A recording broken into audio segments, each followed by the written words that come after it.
Olá pessoal, meu nome é Márcia Bevilacqua, estou gravando esse vídeo aqui para apresentar para vocês o conceito do processo decisório em grupo, que é um conceito muito poderoso para a gente entender como os grupos funcionam quando eles precisam tomar uma decisão conjunta. Como que é esse funcionamento, por quais fases eles passam. Então vai ajudar muito no nosso dia a dia de facilitação, a gente poder conduzir processos decisórios em que as pessoas fiquem conscientes e saibam exatamente como que elas estão tomando essa decisão com responsabilidade, com consciência. Então, eu convido vocês a conhecer um pouquinho sobre esse conceito. E se vocês quiserem se aprofundar, vocês podem comprar esse livro do Daniel Burkhart e do Jair Mogi, O Capital Espiritual da Empresa, a importância da gestão intuitiva nos negócios, e se aprofundar um pouco mais nesse conceito. Então, vamos lá conhecer um pouquinho sobre o processo decisório. Bom, pessoal, antes da gente falar do processo decisório em grupo, eu penso que é importante a gente falar do processo de decisão como um todo, no sentido humano da questão. Que um grupo é formado por pessoas, então, quando a gente fala de um grupo tomando decisão, são pessoas ali que também no seu dia a dia, durante todos os seus momentos, estão tomando decisões o tempo todo. E essas decisões estão influenciando o nosso destino, porque o nosso destino é o resultado dessas decisões que a gente toma ao longo da vida. E é claro que o processo de tomada de decisão individual, ele vai refletir no processo de tomada de decisão em grupo. Então é importante a gente entender que tudo numa organização, ela acontece por meio dessa interação entre as pessoas, e isso se materializa na comunicação verbal. E hoje, a forma mais eficiente que a gente vê de comunicação verbal acontece nas reuniões, né? Que é esse espaço onde as pessoas conversam de frente a frente, onde elas solucionam problemas, onde elas tomam decisões em conjunto. E conduzir reuniões eficazes e eficientes é uma arte. Então, facilitar uma reunião, conduzir uma reunião, é uma arte que exige habilidades que precisam ser aprendidas e treinadas. E uma dessas habilidades é conseguir ler esse processo decisório do grupo, ler como acontece esse processo, ler o grupo e entender que fase que ele está e como que ele está caminhando ali do desafio que foi colocado para ele para o objetivo que é chegar lá no objetivo final que foi colocado.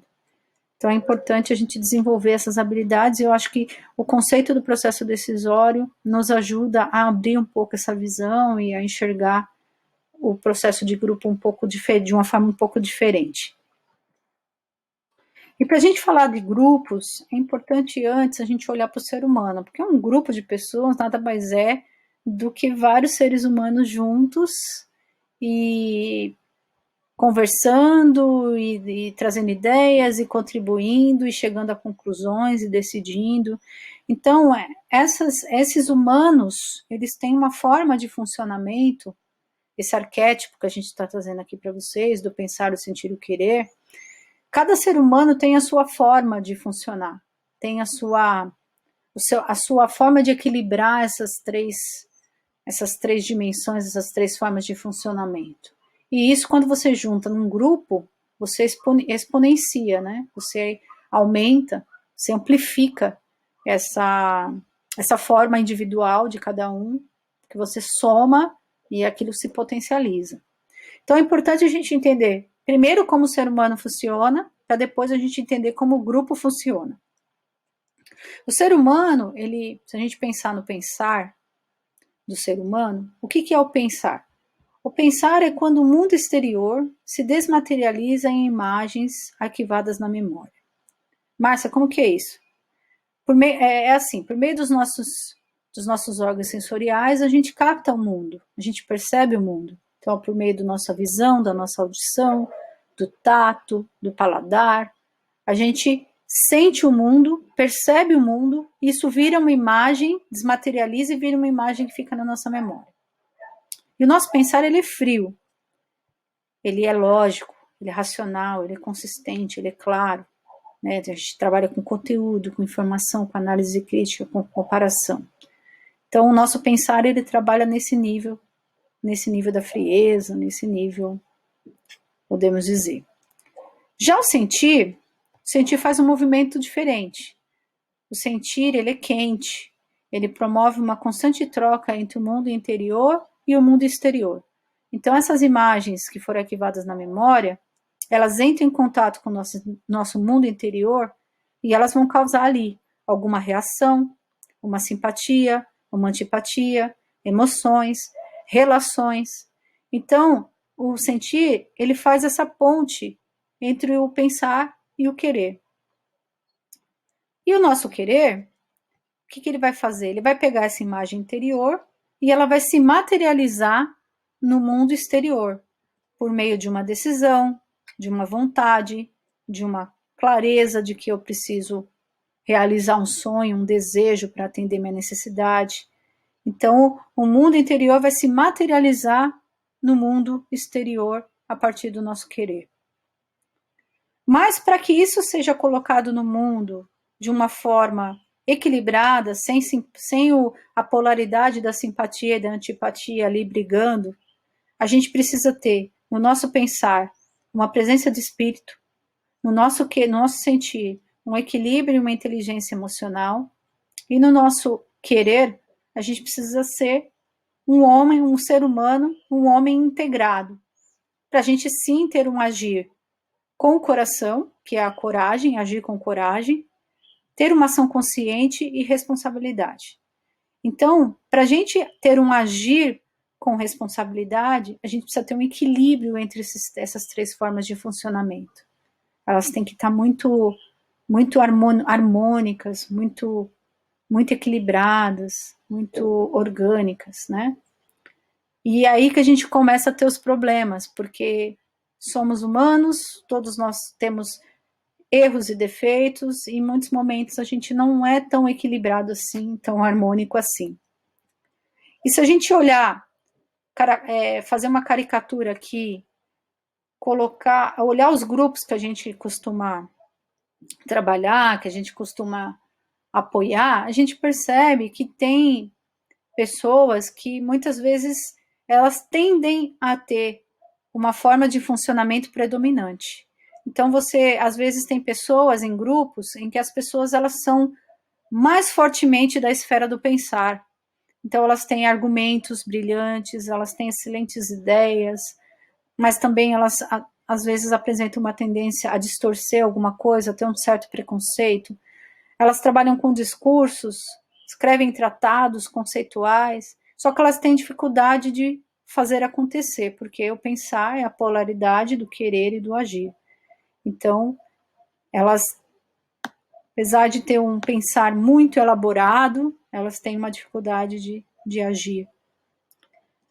Já as pessoas do sentir, aquelas pessoas que têm um sentir mais aflorado, elas têm uma forte relação com os sentimentos, então, que muitas vezes até as deixam refém desses sentimentos. Podem ser imaturas, podem ter uma coisa de sonhar, de ser sonhadoras, de almejar coisas. Também existe uma tendência de ter uma certa superficialidade, ingenuidade ou explosão, ser temperamental do tipo 880. Claro que aqui, gente, nós estamos exagerando, né? Nós estamos fazendo, assim, um exagero para a gente entender o conceito da falta de equilíbrio das três formas de funcionamento.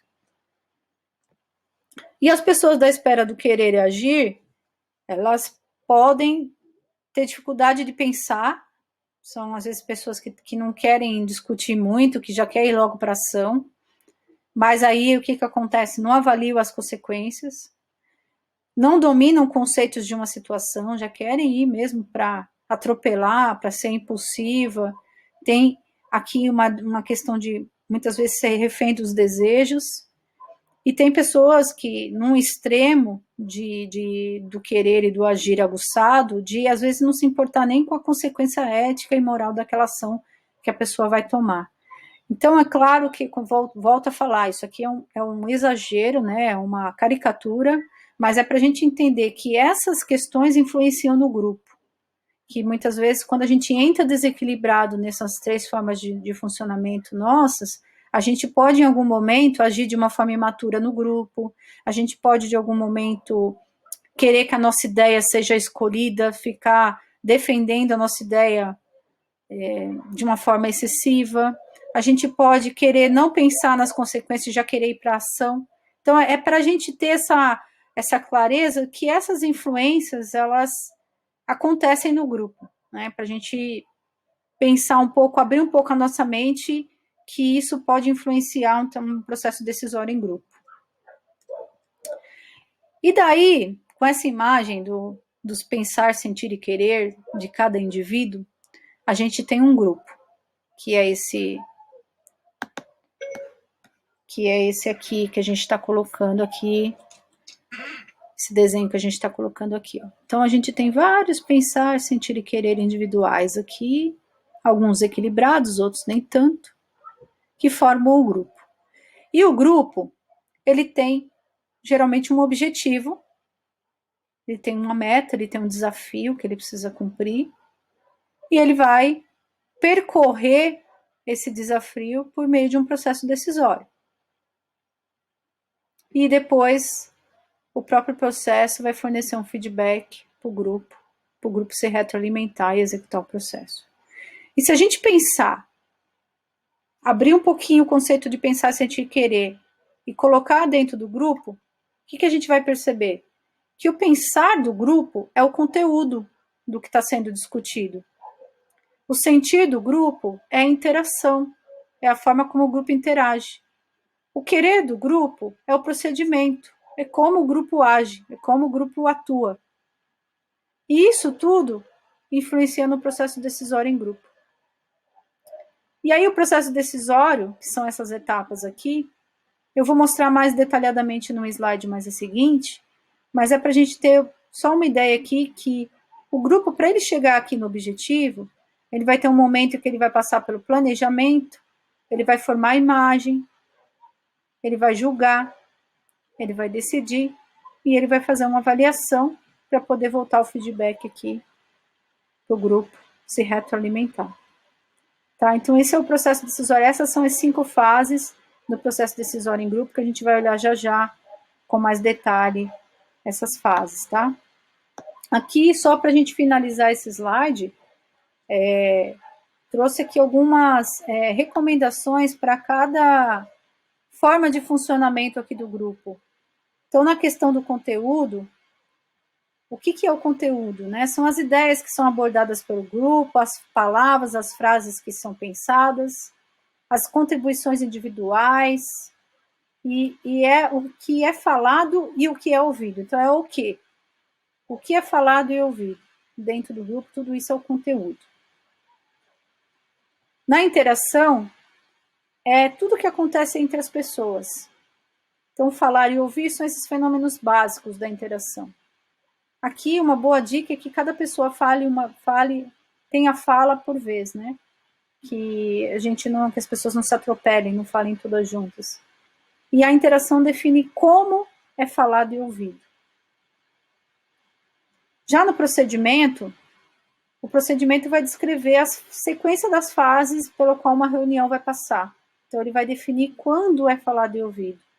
Em que momento tal pessoa tem a permissão para falar, em que momento se toma a decisão, em que momento se discute. Então, o procedimento ele dá o rito, né? O ritual do grupo, como é que o grupo acontece.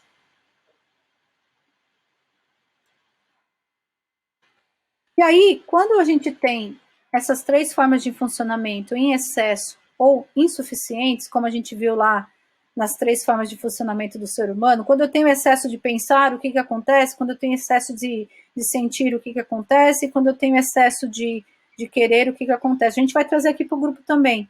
Quando eu tenho excesso de conteúdo, o que acontece? Às vezes eu começo a atropelar, a ter conteúdos que muitas vezes não tem nada a ver com a pauta. Fica aquele excesso de informação e isso atrapalha o grupo, porque o grupo não consegue tomar decisão com tanta informação desnecessária.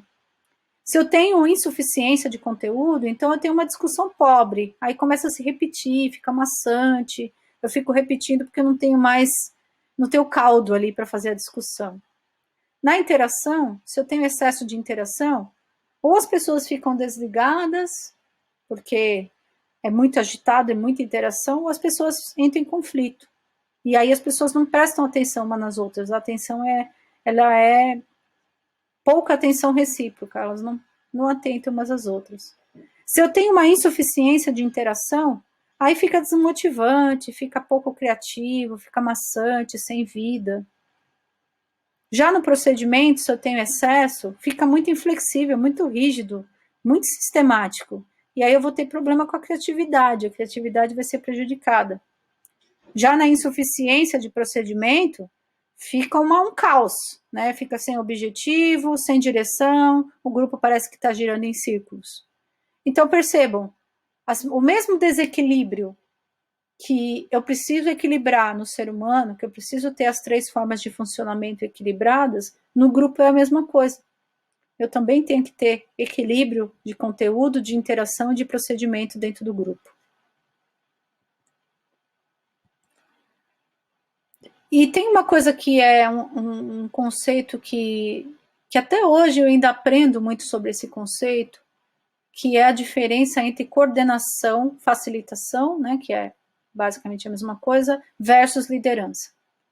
Até hoje isso para mim ainda, quando eu estou coordenando um trabalho, quando eu estou facilitando um trabalho que eu sou ali, que eu sou a responsável pelo trabalho, para mim ainda é muito difícil, porque eu tenho que ficar com os 2 bonezinhos. Tem hora que eu tenho que ser a facilitadora e tem hora que eu tenho que ser a liderança daquele assunto. E isso para mim é muito difícil, mas quando a gente trabalha numa empresa, numa organização, a gente não tem essa opção de ter isenção de papéis, a gente acaba tendo que assumir os 2 papéis.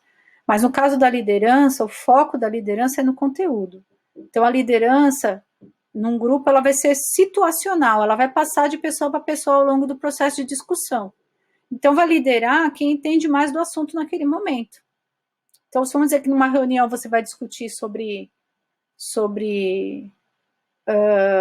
planejamento estratégico. Naquela reunião, quem vai ser o líder daquela reunião é a pessoa que estiver no grupo que dominar mais o assunto do planejamento estratégico. Já a coordenação facilitação, ela tem um foco na interação e no procedimento. Então, ela vai estar focada como as pessoas vão interagir e como vai acontecer o processo ali, o procedimento do grupo. E o coordenador, o facilitador, ele pode ser escolhido pelo grupo. No início de um trabalho de grupo, a gente pode escolher, olha, o nosso facilitador da reunião tal vai ser tal pessoa. E aí o facilitador, o coordenador, ele não precisa ter envolvimento com o tema, porque o foco dele vai estar na interação e no procedimento. Ele não precisa ter ser tão aprofundado, né? Até melhor que ele não tenha conhecimento, justamente para ficar isento nesse processo de facilitação. E agora a gente vai entrar nas fases mesmo, nas 5 etapas do processo decisório. A primeira etapa, que é a fase de planejamento, é uma etapa muito importante para a gente identificar o desafio, o grupo identificar o desafio. Porque muitas vezes o desafio vem e para cada pessoa o desafio pode representar uma determinada coisa. Então a gente precisa pensar qual é o desafio objetivo, o que está incomodando, preocupando, temos um problema, o problema é nosso, quem está envolvido, quais são os resultados esperados. Então é importante um grupo, quando ele se forma ou quando ele recebe um desafio, ele gastar ali alguns minutos para fazer um planejamento, entender esse desafio e formar uma visão comum do que é aquele desafio para o grupo. Essa é a fase 1, a fase do planejamento. Na fase 2, é a fase da formação de imagem. Ok, temos o desafio claro para todos nós. Agora a gente precisa construir uma imagem comum de tudo que tem a ver com esse desafio. Então, quais são os fatos, opiniões, informações, experiências, circunstâncias, olhar as coisas sob diversos pontos de vista, fazer exposições, fazer perguntas, gerar ideias, piramidar, Fazer aquele clima de causa organizado. E muito importante, adiar o julgamento crítico. Porque nessa fase, uma fase que o grupo está formando uma imagem, construindo uma imagem comum sobre o que precisa ser feito, sobre o desafio que precisa ser alcançado. Já na fase 3, eu tendo planejado direitinho, todo mundo tem clareza do desafio, formei imagem, levantei todas as informações necessárias, os pontos de vista, tudo que eu precisava saber sobre aquele desafio. Eu entro na fase do julgamento. E aí eu vou começar. Quais são os critérios para essa decisão? Quais são as possíveis soluções e decisões? Quais são as consequências das decisões? E aí aqui é o momento de ceder para o grupo. Por quê? Porque eu vou transformar opiniões pessoais em opiniões do grupo. Então, se eu precisar consentir para que o grupo fique bem, confortável e consciente, eu vou ter que consentir.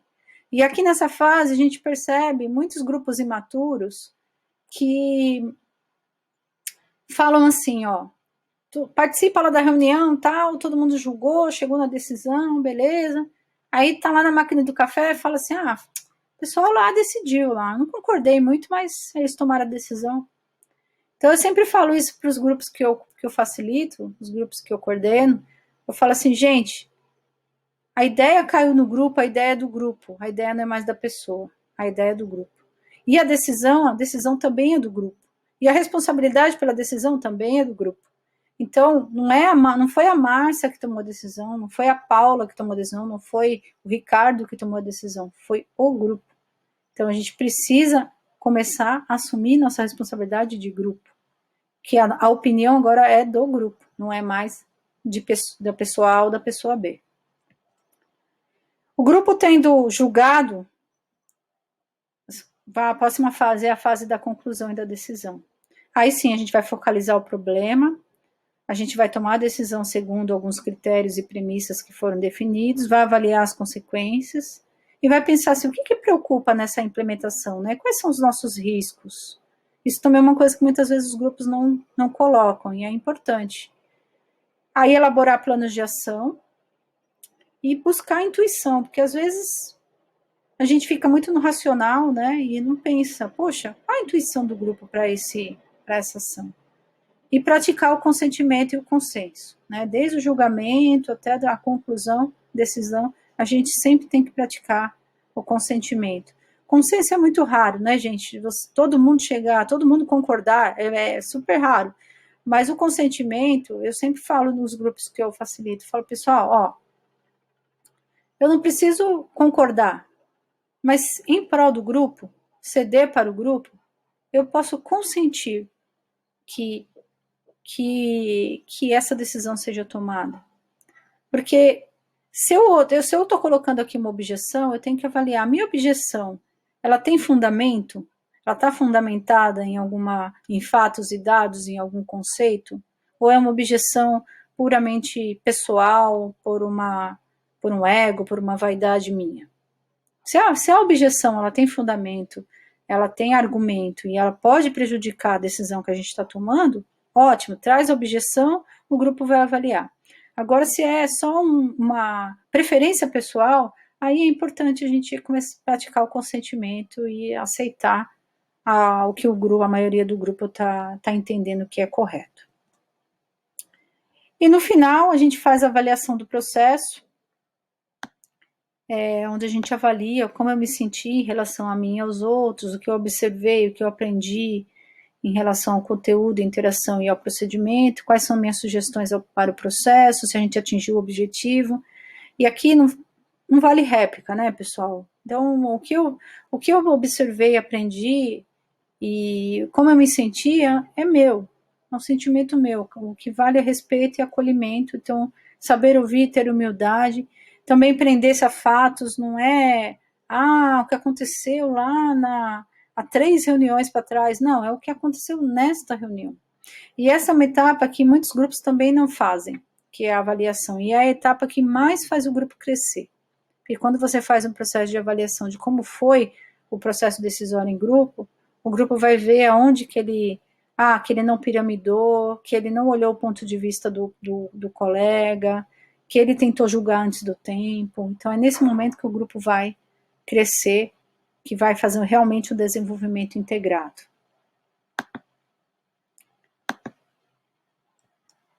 E aí a gente tem aqui algumas dicas para cada uma das formas de funcionamento do grupo. Então vou passar aqui rapidamente com vocês algumas dicas para o conteúdo.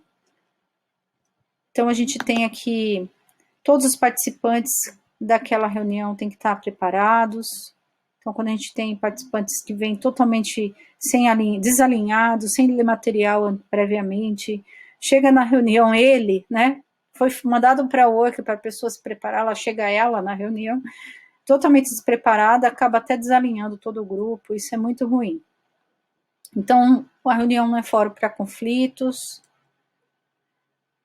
Quando a gente vai discutir um tema que dentro desse tema, os subtemas dele tenham subtemas de alta complexidade, às vezes vale a pena você fazer uma reunião à parte preparatória, num grupo menor, para trazer já alguma proposta para o grupo maior. Então, isso é uma dica aí que é interessante. Às vezes eu preciso trazer uma pessoa de fora para fazer algum esclarecimento ali para o grupo, para trazer um conhecimento maior a respeito de alguma coisa. Então, sempre convocar as pessoas, explicar o papel delas na reunião. E nunca encerrar o processo decisório com questões de conteúdo pendentes, né, sem um encaminhamento, porque aí o grupo sente que ficou algum assunto ali mal resolvido. E uma dica também é quando você tem uma pauta, um backlog ali de temas para discutir, às vezes é melhor começar pelo mais complexo, pelo mais polêmico, enquanto a energia do grupo está bem fresca, né? O grupo começou naquele momento, está com energia alta, do que deixar um tema complexo para ser discutido já lá no final da reunião, quando o grupo está cansado, quando o grupo já está exaurido ali.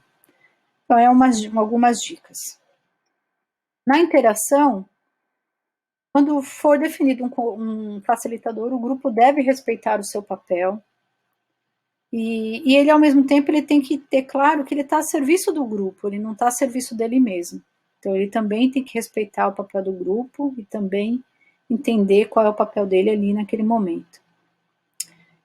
Regra de ouro 1. Percepção ou sentimento para alguém é realidade para ele, não cabe discussão e sim respeito. Foi o que a gente falou há pouco no slide anterior. E a regra de ouro 2, para os facilitadores, usar mais perguntas e menos afirmações. Perguntas sugerem reflexão, evitando confronto e polêmica. Muitas vezes a gente, num processo decisório, a gente faz uma afirmação que pode ser até preconceituosa, né? Gerar um conflito ali desnecessário, quando a gente poderia ter feito uma pergunta que abriria ali para discussão e não confrontando alguém diretamente. Cuidado com perguntas que trazem a resposta embutida, que não precisa nem explicar, né, pessoal? Todos devem participar das discussões. E mais algumas dicas para a interação. Quando alguém que não foi convocado para uma reunião entrar na reunião, por algum motivo, porque alguém decidiu, ou porque essa pessoa quis estar ali para aprender, para contribuir alguma coisa, cabe uma explicação para todo mundo por que o papel dele naquela discussão. Porque uma coisa é uma reunião para tomada para conhecimento, para alinhamento das pessoas. Ok, entrar uma pessoa que não está convocada, mas quando você fala de um processo decisório em grupo, uma reunião específica para tomar uma decisão, as pessoas que estão ali para tomar aquela decisão têm que ser pessoas que tenham algum papel dentro do desafio que foi colocado para o grupo. Porque se fica uma pessoa totalmente desconectada, além dela atrapalhar o processo, dela fazer colocações que talvez estejam fora do contexto, do propósito do que o grupo está discutindo, ainda vai gerar um certo desconforto com os demais participantes. Então tem que tomar esse cuidado aí, de que quando alguém que não foi convocado participar, explicar o papel dele, se for o caso, deixar muito claro que o papel dele naquela reunião é de ouvinte, e que ele não deve interferir no que vai ser discutido, nem no que vai ser decidido. E o inverso é verdadeiro. Se alguém convocado também não comparecer, tem que ter uma justificativa para o grupo por que aquela pessoa não compareceu. Gente, parecem dicas bobas, mas posso garantir para vocês, nos meus sou facilitadora desde 2002, nos meus mais de 15 anos de facilitação, como isso faz diferença? Parece bobagem, né? Não apareceu, tem que justificar. Parece uma dica boba, mas faz a total diferença. As pessoas, elas querem receber a explicação por que ela está ali e o outro não está. Aqui tem uma dica para conflitos, né? Então, você está ali numa condução, alguém falou alguma coisa, o outro ficou incomodado e começa a retrucar e os ânimos se exaltam. Então, o facilitador, nessa hora, ele tem que interromper essa discussão e colocar o foco no processo. E, às vezes, mesmo ele fazendo essa interrupção, a exaltação persiste e ela continua, então ele tem que interromper novamente, fazer uma pausa na reunião, se for o caso, para refrescar os ânimos, fazer um ciclo de silêncio ali, para as pessoas acalmarem. E se for o caso, se aquele assunto estiver realmente muito polêmico, mudar de assunto e transferir a discussão para uma outra data. E, em último caso, até suspender a reunião, se for necessário. Se não tiver mais nada na pauta, de repente suspender a reunião. Porque não é bom que a reunião termine com os ânimos alterados, mágoas ou diferenças pessoais. Isso vai ser arrastado para reuniões seguintes. Então, é importante que, naquele momento, interrompa, foca no processo e deixa as pessoas se acalmarem para que as coisas caminhem bem mais para frente. Reuniões paralelas, né? Destrói a dinâmica da reunião, isso aqui a gente não precisa nem falar. E, como eu já falei, se alguém deu uma ideia, essa ideia não é mais dele, sim do grupo. E piramidar é o caminho para encontrar soluções conjuntas e criativas. Então, a interação, ela foca muito nisso, em como as pessoas contribuem com o processo. Qual é o papel de cada um, como que a pessoa se coloca na reunião, como que ela interage umas com as outras. E as dicas finais aqui para o procedimento: sempre ter um coordenador, convocação, pauta, material com antecedência, regras, às vezes isso é uma dica super importante, às vezes você vai começar um grupo novo, é importante estabelecer as regras de convívio com esse grupo, planejar os participantes de acordo com a natureza da reunião, então evitar pessoas que não tenham nada a ver com o contexto da pauta para a discussão não sair por um caminho que não tenha nada a ver. Alinhar com o grupo horários de início e término, objetivos da reunião. Definir alguém para controlar o tempo, se pertinente. Registrar os principais tópicos e distribuir para todo mundo. E em decisões, usar votação com moderação. Não é que não possa usar votação, pessoal. Pode usar, principalmente no ambiente online, a gente acaba usando bastante. Mas, se for possível buscar o consentimento ou o consenso, é melhor. Né? É sempre importante a gente pensar nas relações ganha-ganha. Mas, se não for possível, se a votação é ok para o grupo e está tudo certo, pode usar também, desde que use com moderação. E para registro, a gente recomenda aí usar flipcharts ou murais, né? Que são úteis e fica visível para todo mundo o que está sendo construído pelo grupo. Então, também são dicas que parecem ser bobas, mas que também fazem toda a diferença no nosso dia a dia de facilitação, nos nossos processos decisórios. Bom, pessoal, é isso. Eu agradeço imensamente aí a atenção de todos vocês. Espero que tenham gostado. Esse vídeo foi um pouquinho mais longo, mas ele traz dicas riquíssimas e eu posso garantir para vocês que desde que eu conheço o processo decisório, que eu tomei o primeiro contato com ele em 2006, há quase 15 anos atrás, ele mudou minha vida, assim, com relação a trabalhar com grupos, a interagir, a entender como um grupo funciona, também a perceber em qual fase que o grupo se atropelou ali, que o grupo não conseguiu evoluir. Então é um arquétipo muito poderoso e eu acho que vai ser muito rico aí para contribuir com a prática de vocês, tá bom? Espero vocês no próximo vídeo, até breve.